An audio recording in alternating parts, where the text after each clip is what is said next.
Okay, welcome everyone.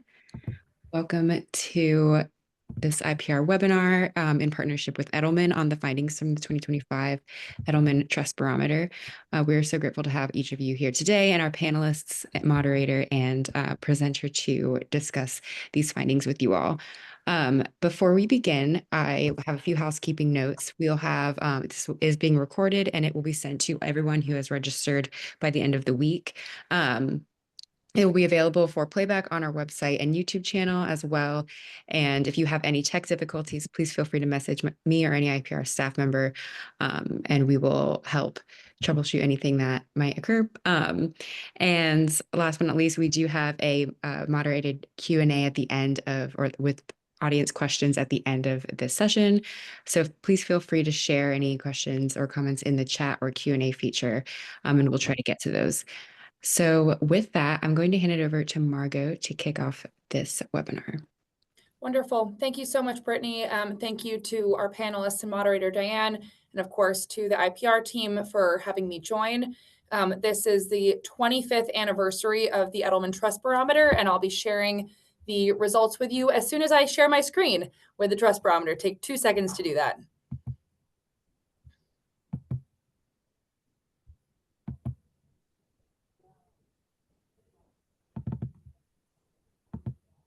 Can everyone see?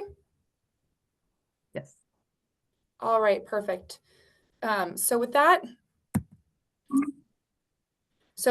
25 years of trust. Edelman has studied trust since the year 2000, since the 1999 called Battle in Seattle.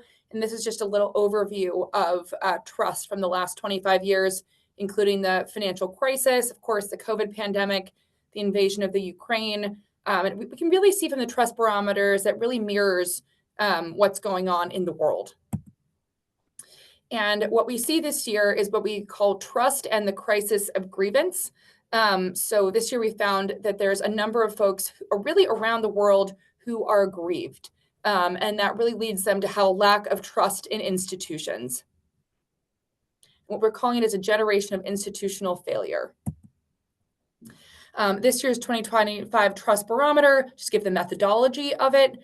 We surveyed respondents in 28 countries around the world, 33,000 respondents and over 1,000 respondents per country. So what we see is that institutional failures have pushed us to the brink. Elections have failed to improve trust. So in the general population in 2024, most countries were in the distrust category. The developing countries were in the trust category, developed in the not trust category. We see it's very much the same thing here again. We see that globalization, economic and technology fears are worsening job insecurity. Under globalization, we see greater change in fears around international trade conflicts, foreign competitors and offshoring. People are scared about a looming recession, perhaps even more so now than they would be in the fall. And then under tech, it's automation and then lack of training. There's been an unprecedented global decline in employer trust. Although my employer is still trusted to do what's right across all countries, overall, as you can see here from the minuses across the board, there's been declines in almost every country. And as we can see here, there's pretty significant declines, in particular in Germany, in France, in the UK, in the US as well. Why? Well, low income specifically is mired in distrust. So what we can see here is actually in 2012, 49 and 43, low income and high income were pretty comparable. What we see here is that in 2025, high income, the top 25%, they're trusters. Low income, they're not trusters. And we can see this is really driven by trust in business for the high income tier. People worry that leaders lie to us at an all-time high. Government leaders is up by 11 points from 2021 to 2025. Business leaders up by 12 points. And journalists and reporters up by 11 points. And this is that people are purposely misleading people by saying things they know are false or are gross exaggerations. The majority are convinced that the wealthy take more than their fair share. 67% of people agree the wealthy don't pay their fair share of taxes. And 65% say the wealthy's selfishness causes many of our problems. 4 in 10 see hostile activism as a viable means to drive change. So these stats are pretty crazy. I approve of hostile activism to drive change. Net 40% of people say this. 27% say they agree about attacking people online, intentionally spreading disinformation, threatening or committing violence, or damaging public or private property. And over 1 in 2 young adults approve of hostile activism. That is a pretty scary stat. So it's culminating in what we're calling a crisis of grievance. We lack optimism for the next generation. Only 36% of people say that compared to today, the next generation will be better off. And in most developed countries, less than 1 in 5 say the next generation is going to be better off than they are today. Those are pretty scary stats. And in the United States, that's at 30 points. In the UK, it's only at 17 points. In France, it's at 9 points. Pretty scary stats. Fear of being discriminated against surges to an all-time high. People worry about experiencing prejudice, discrimination, or racism. It's up 10 points from 2024 to 2025. There's been double-digit increases in 15 of 28 countries. Again, pretty scary stats here, up by 11 points in the US. And fear of being discriminated against surges across demographics as well. Again, up 10 points overall. And with gender, up by 11 points in men, 10 points in women, up by all age brackets, income, and across US race and ethnicity. And actually, what's interesting is people who are white actually increasingly worry about being discriminated against. 6 in 10 hold grievances against business, government, and the rich. So what we see here is people say they hold a sense of grievance because business and government serve select few. Business and government actions hurt me. The system favors the rich, and the rich are getting richer. 61% of people say my sense of grievance is moderate or higher. The majorities hold grievances in nearly all countries measured. Say my sense of grievance against business, government, and the rich is moderate or higher. Moderate grievance, it's actually like 70 points in places like the UK, 69 points in places like France and Germany, and it's high grievance in some of these places as well. For example, 32 points in Germany. And your gain is my loss. It instills a zero-sum mindset. What helps people who don't share my politics comes at a cost to me. That's pretty interesting stat. And with high grievance, people are 2 times more likely to have a zero-sum mindset than when they have low grievance. And it imposes a trust penalty. So when people have low grievance, they trust institutions. Moderate grievance, they somewhat trust institutions. They still trust business. With high grievance, all institutions are distrusted. With greater grievance, more suspicions around AI among people who trust artificial intelligence. They say, we can see that grievance is low. 56% say their grievance is low. And then I'm comfortable with the use of AI by business. 50% grievance lows say that. So we can really see here is high grievance, less trust of AI. And trust in business leaders also erodes. When people's sense of grievance is low, they trust CEOs. And when it's low, they trust my CEO. When the sense of grievance is high, only 30% of people say they trust CEOs. It's quite low. And business is amid the crisis of grievance. Only business is seen as both competent and ethical today. Grievance undermines belief in business's competence and ethics. So when people have high grievance, it actually sits in the less competent and less ethical box. Business is down here versus moderate grievance or low. It does sit in the competent and ethical box. So what do they want us to do? Business, empower us with well-paid jobs and skills for the future. To ensure a better future, business is obligated to provide good paying jobs in its local communities and to train or reskill employees to be competitive. Grievance demands actually more action from business, not less, on areas like affordability, climate change, retraining, misinformation, and discrimination.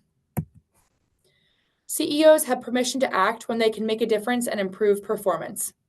CEOs are justified in addressing a societal issue when they can make a major impact on the challenge, and if doing so would improve business performance. This is how business has the license to act. CEOs also have the permission to act and are justified in addressing a societal issue if their business contributed to the problem, or if their issue harms their customers, employees, and communities in any way.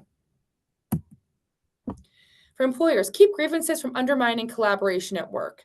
Business is obligated to nurture workplace civility to facilitate conversations about contentious issues. And all institutions must work to rebuild trust. For government, deliver results that benefit me. Government leaders can earn legitimate authority when they have a positive impact on my life and understand what people like me need and want. For NGOs, people want you to fight divisiveness and repair the social fabric. So this institution is a unifying force that brings people together. When people have high grievance, they actually believe that even more around NGOs. For media, put the facts first. We asked what news organizations would rather attract a big audience than tell people what they need to know. 75% of those with high grievance said that was the case. Support an ideology rather than inform the public. 67% of people said that was the case. And influence is earned through compassion, not power. Understand what people like me need and want. That's how you can earn legitimate influence with me. Or occupy a formal position of power. With high grievance, formal titles actually matter less. When trust increases, economic optimism overpowers grievance. So those in the distrust category, they have low economic optimism and they have high grievance. Those in the trust category, they have high optimism and low grievance. And you can see it's really a sliding scale. So what do we need to do? First, grievances need to be addressed. There's been clear institutional failures over the last 25 years, stifling growth and innovation. You need to understand the economic realities of your stakeholders, champion shared interests, and create opportunities for optimism. Business has a license to act. Those with a higher sense of grievance are more likely to believe that business is not doing enough to address societal issues. Understand where you have obligations, act on behalf of your stakeholders, and advocate for your organization. Business can't act alone. Business, government, media, and NGOs need to work together to address the root causes of grievance and enable trust, growth, and prosperity. Invest in local communities, quality information, and job skills. Deliver results that benefit everyone fairly. And then with trust, optimism overpowers grievance. When people don't trust institutions to do what's right, grievances fester and outlooks darken. To dissipate this, it's critical to prioritize and rebuild trust across your organization and in your local communities. So with that, I'm going to stop sharing.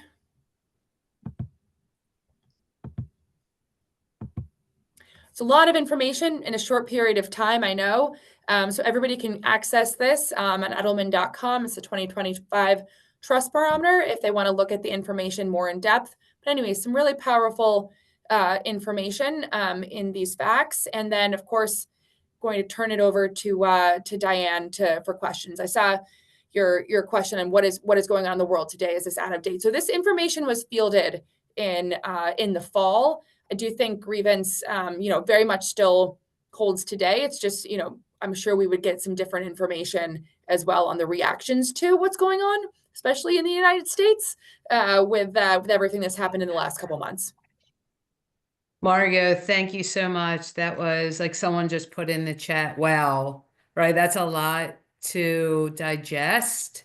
And I thought I'd start first. I want to welcome everyone. I see people from all over the world, which is amazing. And this is such an important topic. And I guess I want to take it to a more positive note, sort of my silver lining question for you, Margot, which, we talked about grievances. You talked about grievances, distrust, activism.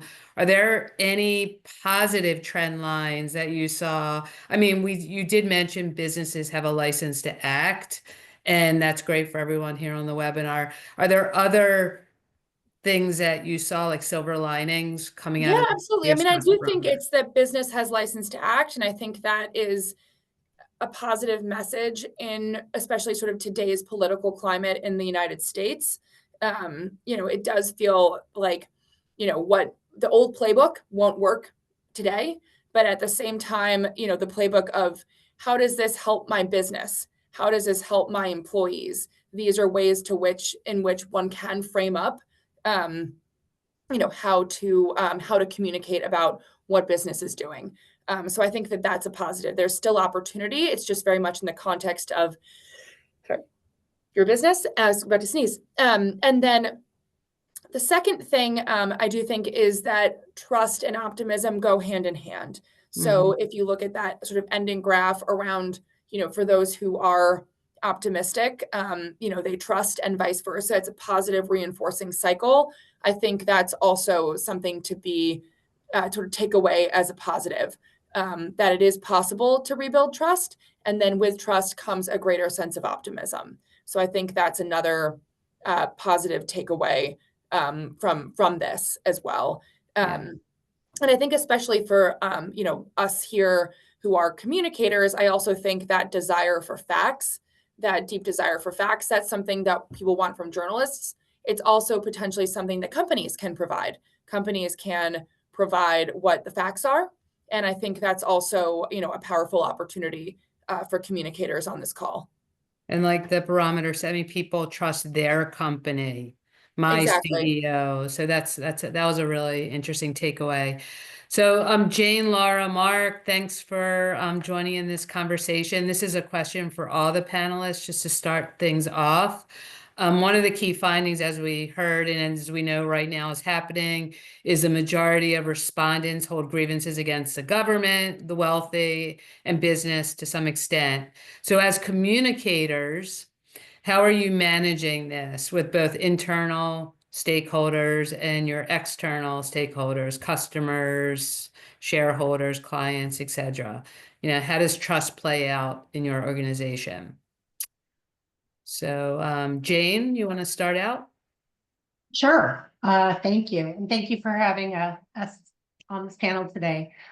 I would say, first and foremost, it's about transparency, and it starts within the organization and making sure that your leadership is transparent with the team, and then empower the employees to go out and be brand ambassadors with a message so everyone speaks from the same page. It's also about, ensuring ethical leadership and actively listening, and when doing so, being able to engage in that respect. So it's this combination of going out, talking, but at the same time turning on your listening ears and paying attention to be able to have that two-way dialogue. Yeah, great point. Laura, what are your thoughts? Well, I would just first of all thank you for having me join, and it was really helpful to hear everything from Margot. I would just say, for us, trust is very material, and if you've seen anything with all that happened with the regional banks last year, it was a good reminder for me how quickly erosion of trust goes to grievance, but then grievance goes to consumer action, and in that case, action was about a run on the banks. So for us, employee experience and customer experience are synonymous. It's our employees that are working with our customers. It's when our employees can solve for customers that they have a lot of pride. So one of the things that jumped out at me, I would say, how are we doing it? I wouldn't say doubling down, but I would say leaning in from a communication perspective with a real focus on customer centricity and what goes into that from employees. And also that finding that Margot mentioned about earning credibility with customers through understanding people like me.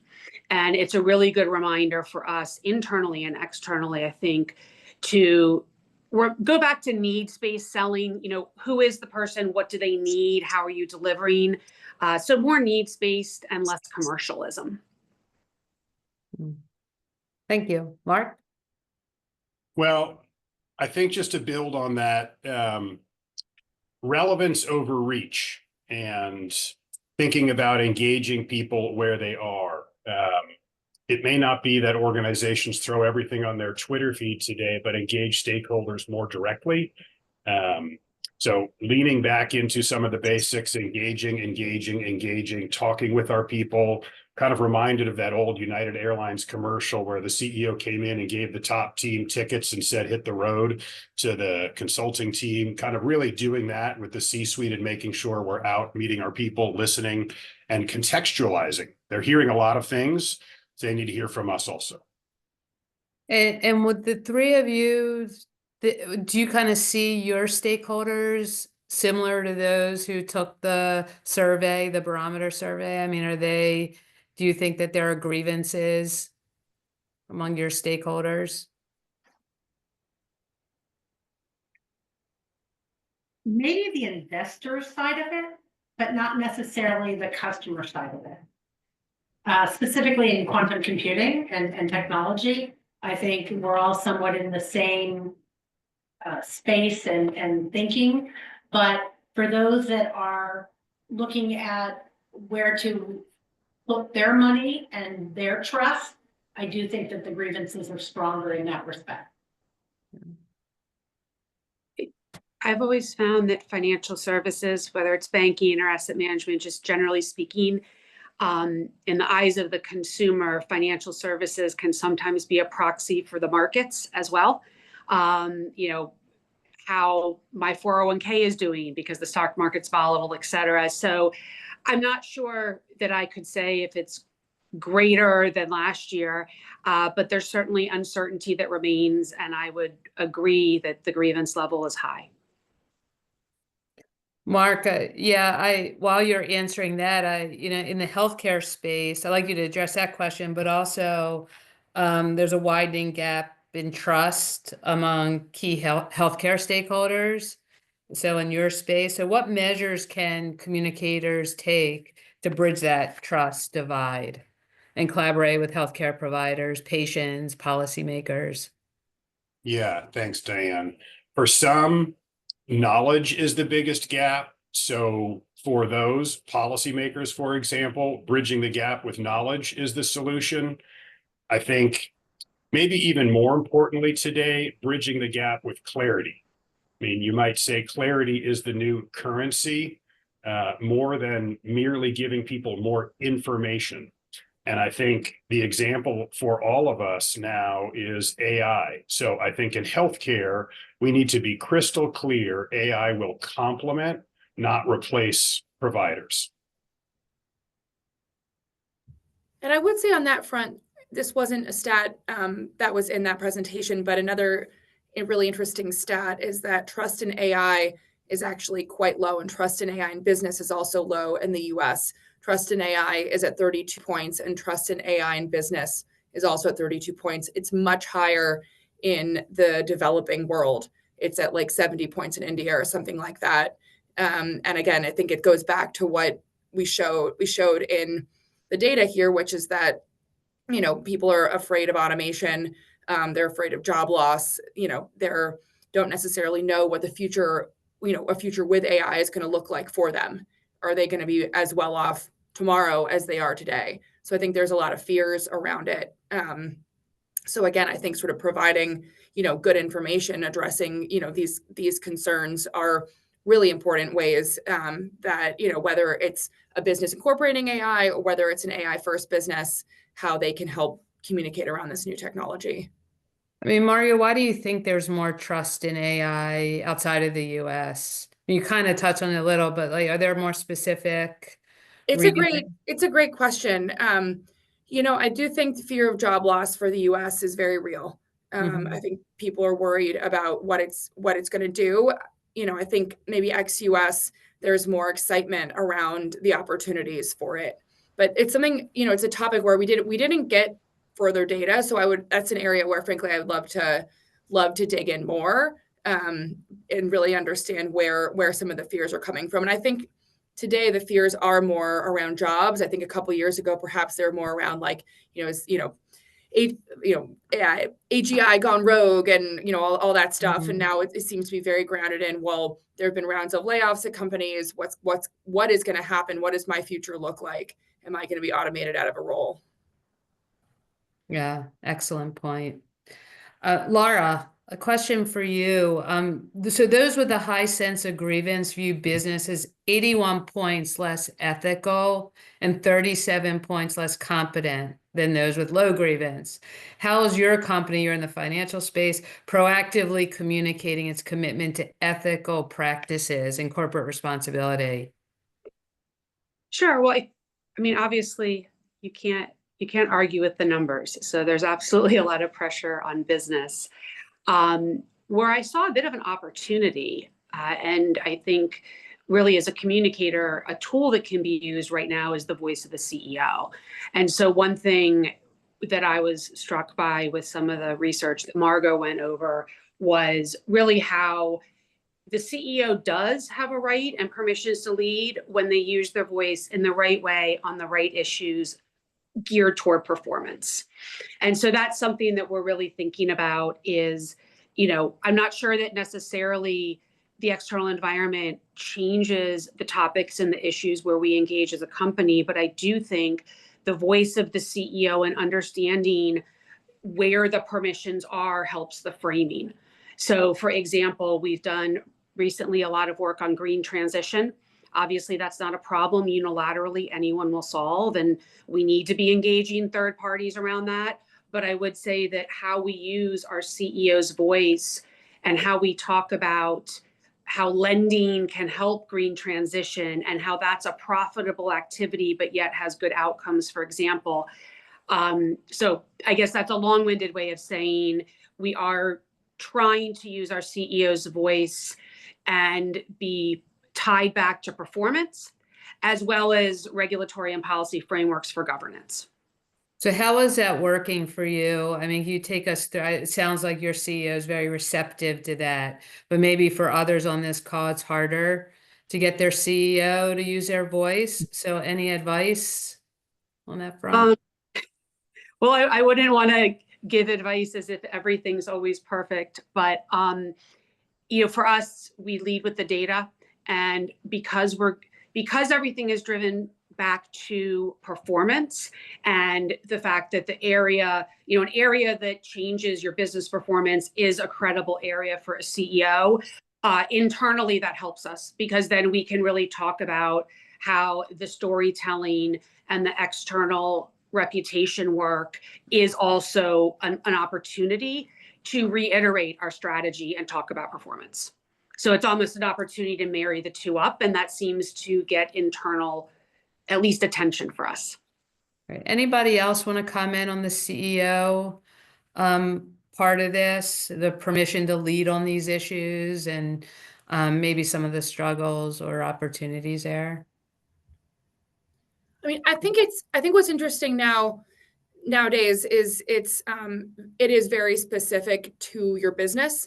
It's less sort of wide ranging. Let's have an opinion on lots of social issues, and it's much more focused on, how do I have an impact on something that specifically relates to my business performance? So if it is sustainability, it becomes about efficiency, for example. So it really is focused on areas related to business, and it's about communicating together. So it's not about sort of saying, hey, we're, XYZ company and we're forging ahead. It's in partnership, in lockstep with, an NGO, with other companies. It's sort of maintaining a united front on things as well. So I think it's really about coalition building right now versus leading. And secondly, really just very focused on how it's going to have an impact on the bottom line. Great. So, Jane, question for you. We were talking a little bit about AI before, and it's an amazing stat from the Trust Barometer. 72% of people in China express trust in AI versus 32% in the US.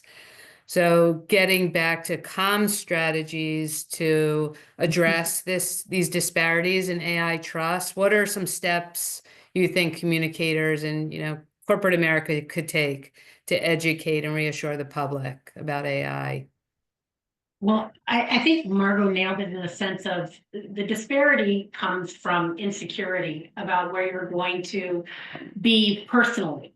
And so, if it's about the idea of job loss, that's a huge concern. But I think, when it comes to tech companies and the industry that I am in, it is really about the idea of rebuilding trust in the sense of demonstrating accountability and leadership, and then, collaborating with industry on things and ideas and topics like job displacement or economic equity. So really having and going out and having the dialogue about the opportunities that exist, somewhat painting the more positive opportunity of what AI has versus continuing to focus on the scare aspect of it. It's really addressing that, and it's clear, being very clear in our communication, and in particular, the decisions that we make as companies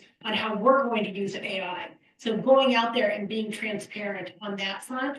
And then we talked a little bit about on that regional level, it's also looking at it in a sense of the cultural issues that are happening worldwide and being very specific to the locality and not necessarily generality, because I think that's going to also help in that respect.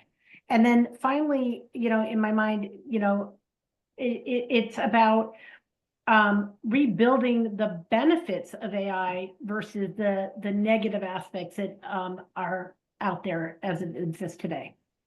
Real quickly for each of you, how has AI benefited your department, communications? What are just like a few things that it's done for you?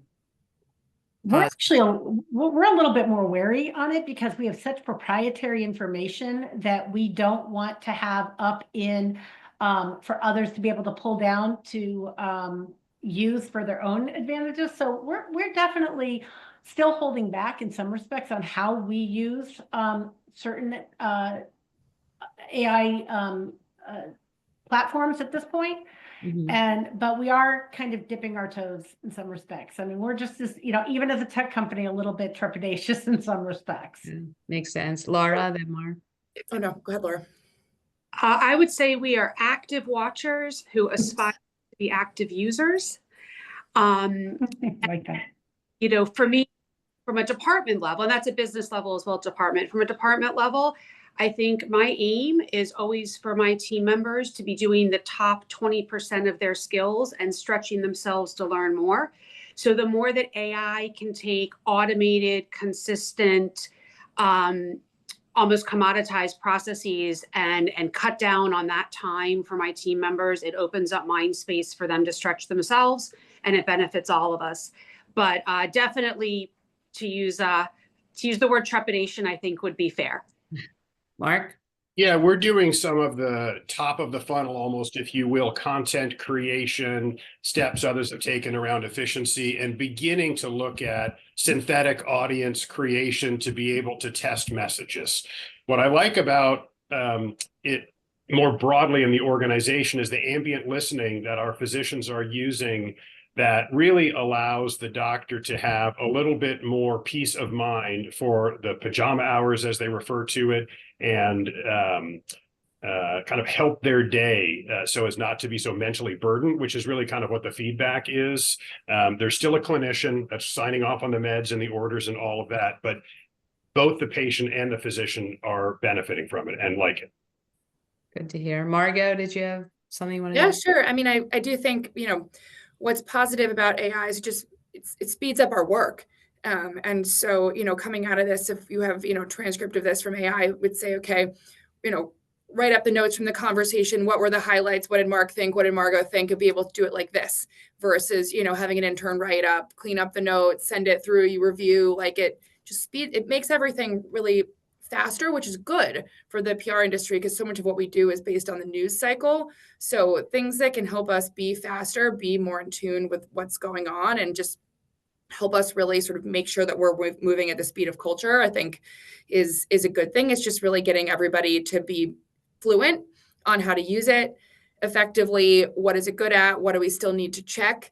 For example, for things like media lists, like making sure that we're consistently checking those names, like it's really understanding what is it really help to automate and help us move more quickly on. And then what are things where, we still need that, second, third review from people. So very much still keeping humans in the loop. Great. Thank you. Thank you all. So this is for all of you. The barometer suggests that business cannot act alone in restoring trust and must collaborate with government, media, NGOs. So as communications execs, how are you leading these strategies to foster partnerships? So each of you could share like an example of your partnership strategy. Laura, want to start off? Sure. I mean, I think a lot of it's been said already about the power of convening and the power of multidimensional partnerships. I would say one of the things internally at times it takes is also a reminder that when we do that, that means we're sharing the stage, we're sharing the coverage, we're sharing the messaging. But when it's done well, I think the outcomes are great. An example for us, we have a Cultivate Small Business program, and it actually involves an academic institution as well as local government. And we fund basically educating entrepreneurs on how to run their businesses. A lot of small businesses start from, I love this, or I know a lot about how to cook, but I might not know how to run a restaurant. And so actually it's a program we've been doing for some time. And I think at one point almost we took it for granted, but recently the past year or two, we've been putting a lot of three-dimensional voices, including Anna Boutine, our global chair from Madrid, coming and meeting with local entrepreneurs. And so I think it's an existing program that's had an outsized benefit because we took a moment to really have some creative communication amplifications around it. So that's just one example. Yeah, great example. Mark? Well, or Jane? Jane, why don't you go ahead? That's fine. I was just going to say, when we think about the government, and that's an important stakeholder for us, and making sure that we are having, process in place to be able to address some of the most pressing issues that are existing today for security, in particular, cybersecurity, and in this kind of real world of concerns when it comes to cryptology. And so for us, working with NIST is an example of how we go out and develop communications together that align with with concerns that are generally out there, and make sure that we're all consistent as an organization. Great. Mark, did you want to add to that? No, I think we're good. Okay. I mean, there's very little, I'll just say, as a healthcare organization, we do on our own. Like we exist. We can't touch a patient, open or close a facility without government's approval. We're in ongoing dialogue with policymakers and with regulators about the health of the community, what we should be paying attention to, in addition to the provision of care for individual patients. Thank you. A couple of questions have come through, Margot, for you regarding maybe defining what grievance is, especially as it relates. It's a great question. I mean, I think it's holistically what we're sort of calling that, what's the right word? Like this set of responses, but I think it's the idea that, people say it's justified to use, violence against people that don't agree with them. It's things like that ladder up to what we call grievance. So I don't know if we have an exact definition, but it's responses like that we're trying to sort of put a name on. Yeah. It seems to encapsulate what's kind of going on out there. One of the prescriptives that you have in the barometer near the end of your presentation was to earn influence through compassion, not power. And for you and the panel here, just what does that look like in practice? You know? That's a great question. I mean, I think the key takeaway from me for that was that trust didn't necessarily come from people who had a high title. It wasn't necessarily that, like, if you're a CEO, if you're an exec, or if you're a famous reporter, whatever it is, that doesn't necessarily guarantee trust. And so I thought, to me, that was a powerful stat that, especially among those who have high grievance, they want to hear from people who are more like them, from people who have the right information to relay versus just going based on a title, which I guess makes sense perhaps because they're the ones who don't trust institutions. So it's all kind of tied in together.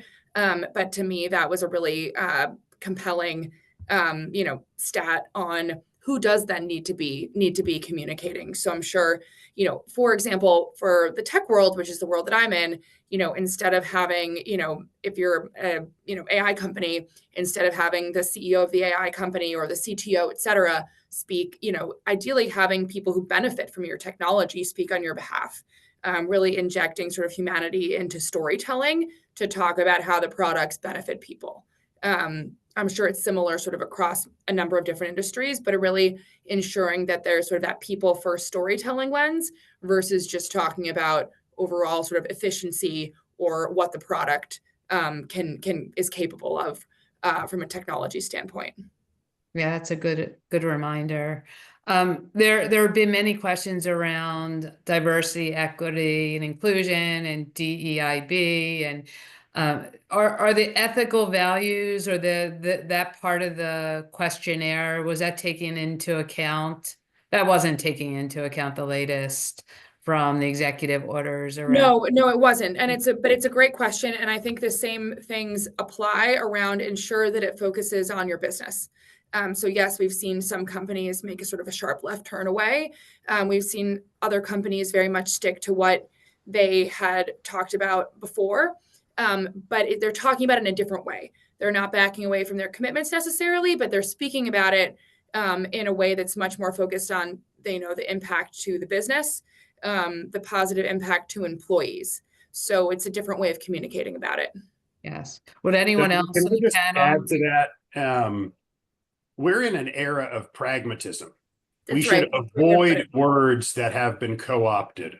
Yeah. Focus on the work, not the words. So Yeah. you could talk about DE&I, but you could also talk about, if we're thinking about maternal health, which at times the medical science has been politicized, ensuring safe care for every mother and child in every zip code versus health equity. I mean, it's about the values that we all have. You don't have to get locked in on the work, and you should avoid words that have been co-opted. Mark, that's a great point. Focus on the work, not the words. An era of pragmatism. I'm going to copy that. Yeah, Mark, there's some good ones there. Laura and Jane, you want to follow that? Or do you want to comment on sort of your views on the latest with DEI? And I shouldn't even be saying that word according to Mark, but what you're doing there, Laura. So I was just going to adamantly agree with Mark on let's not take words and make them jargon or dilute them, et cetera. But I would also add to that desire, I think, to focus on the outcomes, not just the programming. So there's a lot of conversation about what companies do, but I think without, to Margot's point, bringing it back to the outcomes, on the cultural outcomes, the employee-based outcomes, as well as the business outcomes, it can easily just become a list of activities. Yeah, good point. Jane, I wanted to ask you about in the barometer, it highlights the profound shift toward acceptance of aggressive actions. And Margot had mentioned that 1 in 2 adults believe in hostile activism. And that's young adults, not adults, young adults. Young adults. Sorry. I guess that's important. Yeah. Factor. So from a communication standpoint, concerning like the spread of misinformation, let's just take that, and the role of social media platforms and political discourse. What are some ways you think, or what are some ways you are dealing with that issue? A whole nother weapon.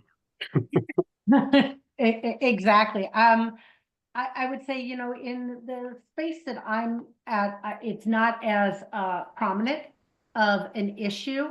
That said, just as a communicator, I think in general, it is by rapidly responding to misinformation and making sure that your voice is heard quickly, escalate things without, like avoid being able to give it prominence, but not escalation would be my recommendation. And that for us, you know, collaborate also with the media and policymakers for social responsibly content moderation and transparency as well.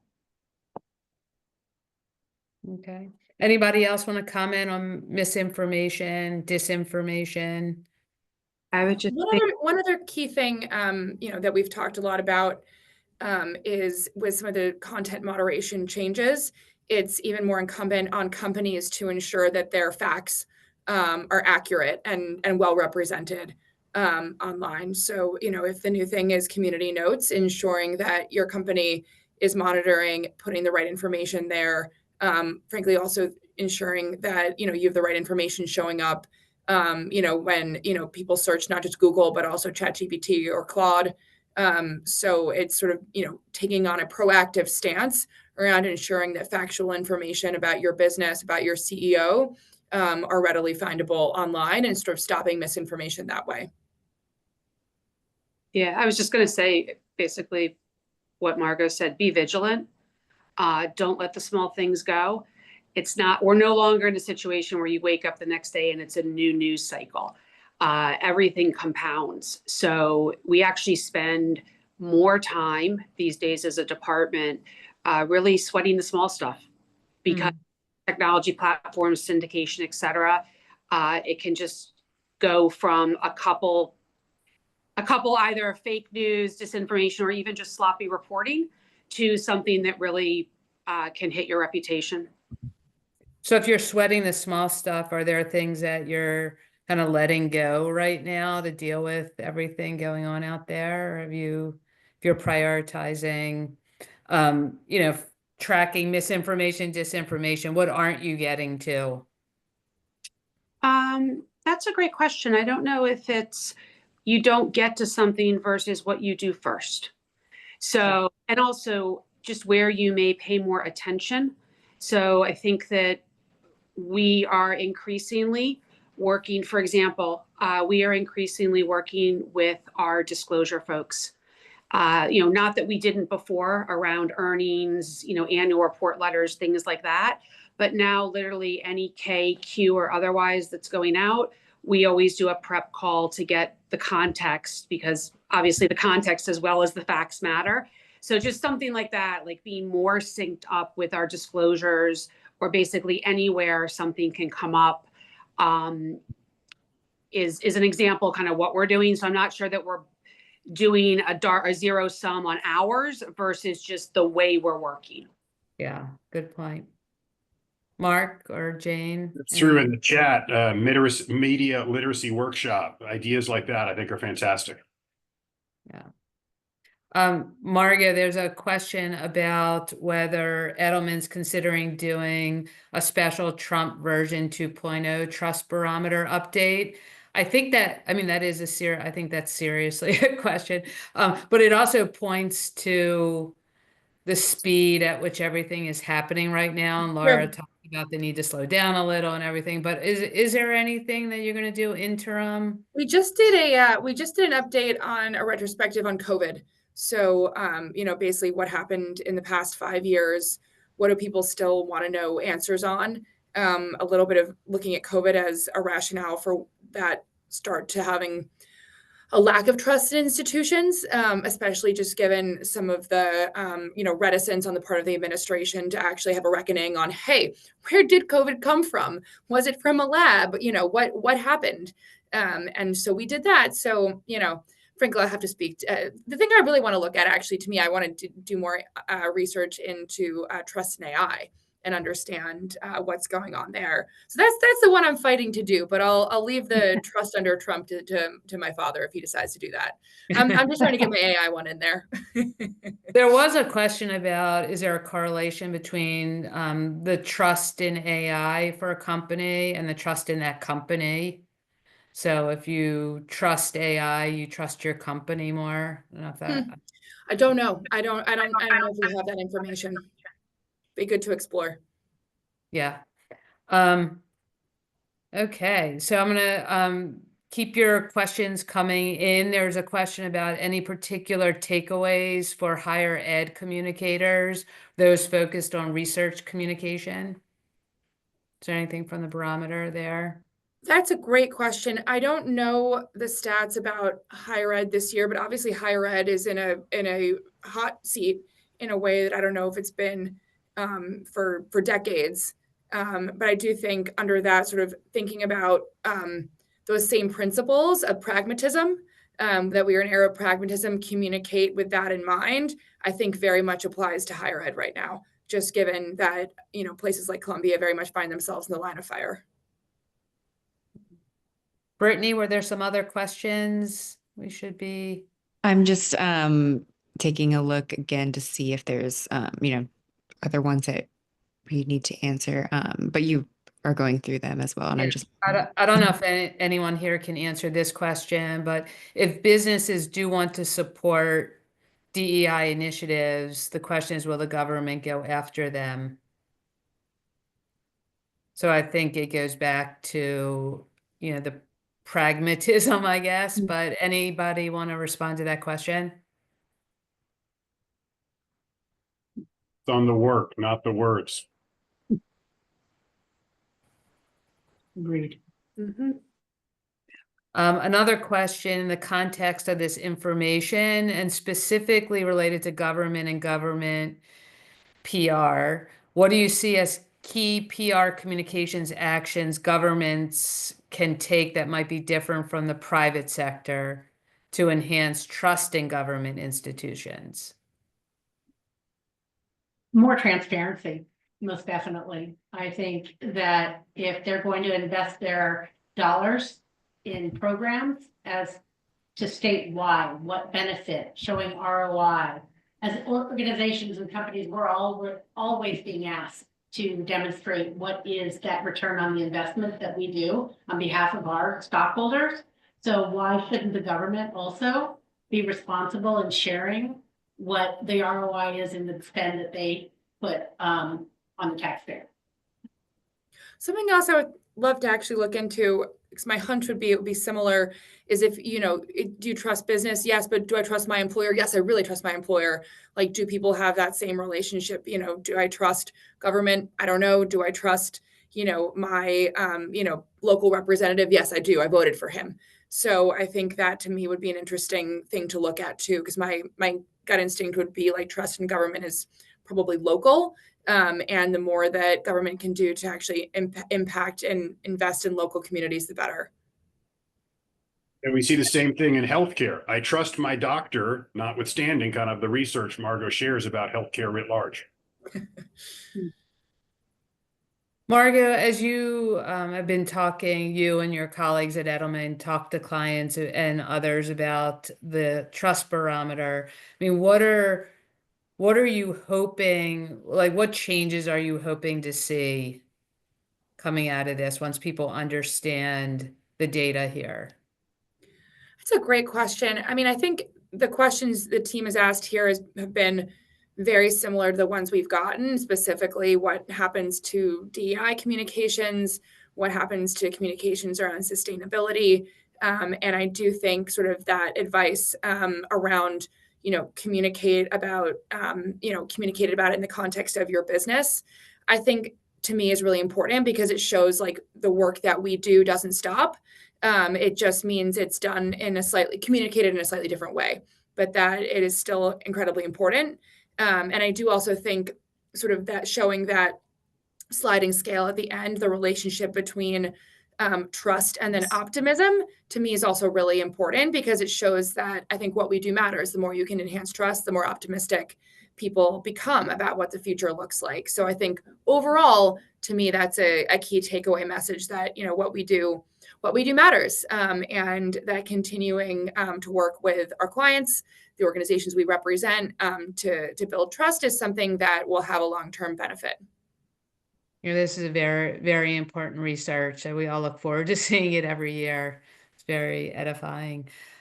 Little scary this year, I will say, Mario, but thank you for sharing that. And Brittany, if there aren't any other questions, I think, you know, we're giving people 5 minutes back in their day.